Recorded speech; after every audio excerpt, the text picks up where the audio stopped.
سر، جب سلمان اکرم راجہ صاحب بھی آئے تو انہوں نے بتایا کہ بانی کو جے یو آئی فیس سے ہونے والی ملاقاتوں سے متعلق جو ہے وہ بھی بتا دیا ہے، اور انہوں نے اس پر اطمینان کا اظہار کیا ہے بانی پی ٹی آئی نے. لیکن جو تاریخ آنی تھی کہ جی اڈیالہ کے باہر احتجاج شروع کیا جائے گا اس سلسلے میں، وہ ابھی تک کوئی تاریخ نہیں آئی ہے، فیصلہ نہیں ہوا اس پہ. دیکھیے، اصل میں جو وکلاء ہیں پی ٹی آئی کے، کئی تو مقدمات لڑ رہے ہیں، کئی ان کو اسسٹ کر رہے ہیں لڑنے والوں کو، اور کئی جو ہیں صرف میڈیا کے سامنے گفتگو کرتے ہیں. تو ظاہر ہے ان پہ غصہ آیا ہوگا علیمہ خان کو، لیکن ملاقات تو ہر شخص کی نہیں ہوتی. جس کو خان صاحب چاہتے ہیں اسی سے ملاقات ہوتی. اب فیصل چودھری صاحب کو تو انہوں نے اپنے مقدمات سے الگ کر دیا ہے. تو اب تو انہوں نے کہا ہے کہ میرا کام یہ ہے کہ خان صاحب اور جیل حکام کے درمیان رابطہ رکھوں، اور جو ضرورت کی اشیاء ان کو چاہیے ہیں وہ ان کو فراہم کروں. گویا ان کے پاس یہ ڈیوٹی ان کی لگا دی گئی ہے.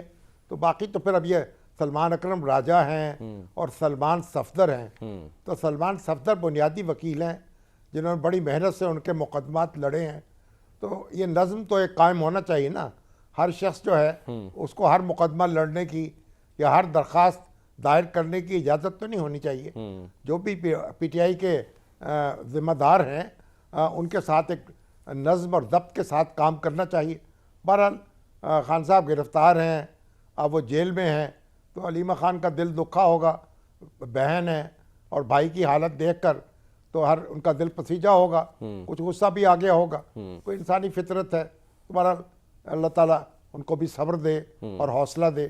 ہم یہی دعا ہم یہ بھی کہہ سکتے ہیں شامی صاحب کہ کیونکہ جو انہوں نے جملہ کہا کہ جی مطلب یعنی کہ میں وہ بتاؤں گی اگر میرے بھائی کے ساتھ انصاف نہ ہوا، یعنی کہ بتانے کو اس کا مطلب بہت کچھ ہے ان کے پاس اپنے ہی وکلا کی کچھ ایسی باتیں.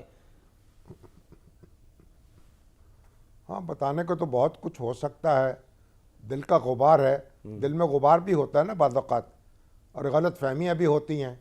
اب جو بھی وکلا ہیں وہ تو اسی لیے لگے ہوں گے نا، خان صاحب کی خدمت ہی کر رہے ہیں نا. مگر ظاہر ہے کہ اپنے اپنے انداز میں یہ بھی تو کہا گیا تھا کہ جی بعض لوگ ایسے تھے جنہوں نے اپنی یعنی سیاسی قد بڑھانے کے لیے جو ہے وہ کوشش کی. ظاہر ہے کہ وہ سیاسی گفتگو کرتے ہیں خان صاحب کے حوالے سے، بے سروپا باتیں بھی ہوتی ہیں. اور بعد کو دیکھیے نا کیا کیا باتیں ہوئیں کہ ان کے اوپر تشدد ہو رہا ہے، ان کو سحری فراہم نہیں کی جا رہی، ان کو تنہائی میں رکھا ہوا ہے. بشرا بی بی جو ہیں انہوں نے سحری کے بغیر روزہ رکھ لیا ہے. یہ ساری باتیں جو اڑائی ہیں یہ تو وکلاء نے اڑائی ہیں نا. تو پھر اس کی تردید ہو گئی.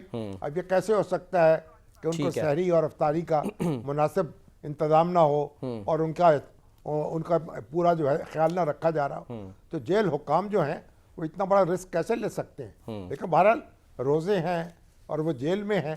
یہ ایک بہرحال یہ تو کوئی یعنی مسرت کی بات تو نہیں ہے نا.